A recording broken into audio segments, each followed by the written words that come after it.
This is Amazing Science class 3rd, chapter 6, Man the Living Machine. The remaining part of this chapter is muscular system. The muscular system consists of muscles. जो muscular system होता है वो muscles से मिलकर बना होता है.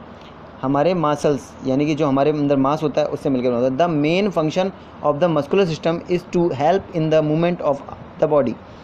जो मेन कार्य होता है, मेन काम होता है मस्कुलर सिस्टम का, वो हमारी बॉडी को मूव कराना होता है. हमारी बॉडी को जैसे हम चलते हैं, फिरते हैं, कोई काम करते हैं, वो कराना होता है. फॉर दिस रीज़न, इसी कारण muscles are connected to bone. इसी कारण जो मसल्स होते हैं वो जुड़े हुए होते हैं हड्डियों से. In order to move a body part the muscles contract, tighten up and relax. इसी कारण जो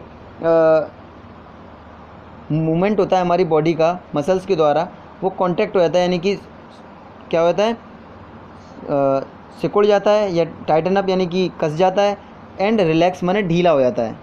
there are about 600 muscles in our body. हमारी बॉडी में 600 मसल्स होती हैं. In our body some muscles move on their own.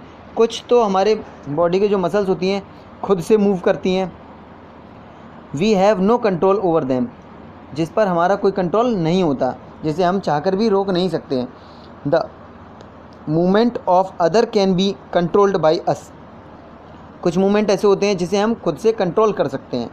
For example, the muscles that control the beating of the heart move continuously on their own. Example के तौर पे अगर देखें तो वह मसल्स जो कंट्रोल नहीं किया सकती, उसमें है हमारा दिल का धड़कना. जो हमारी हार्ट बीटिंग होती है वो कंटिन्यू चलती रहती है, हम उसे चाहकर भी रोक नहीं सकते. The muscles responsible for the movement of our hand move only when we want them to move. और जो दूसरा रिस्पॉन्सिबल है उसमें क्या होता है कि अपने हम हाथ को खुद से मूव करा सकते हैं जब हम चाहते हैं उसे मूव कराना. जब भी हम उसे मूव कराना चाहेंगे तब वो आसानी से मूव करा सकते हैं, हम अपने पैरों को मूव करा सकते हैं. ठीक है. Do you know a baby has more than 300 bones at the time of birth. यानी कि कोई छोटा बच्चा जब वो पैदा होता है तो उसके पास 300 हड्डियाँ होती हैं. Some of these bones later fuse together to form the 206 bones in adults. लेकिन कुछ समय बाद में या कुछ देर बाद में क्या होता है, कुछ टाइम बाद में ये जो हड्डियाँ होती हैं वो जुड़ जाती हैं एक साथ, और फिर ये 206 ही रह जाती हैं, 206 रह जाती हैं एक एडल्ट में. जब आदमी बड़ा हो जाता है, बच्चा बड़ा हो जाता है, तो उसके पास 206 ही हड्डियाँ रह जाती हैं. जब वो पैदा होता है तो 300 रहती हैं. Okay.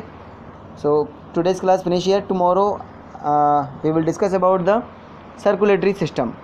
Okay. Thank you. Have a nice day.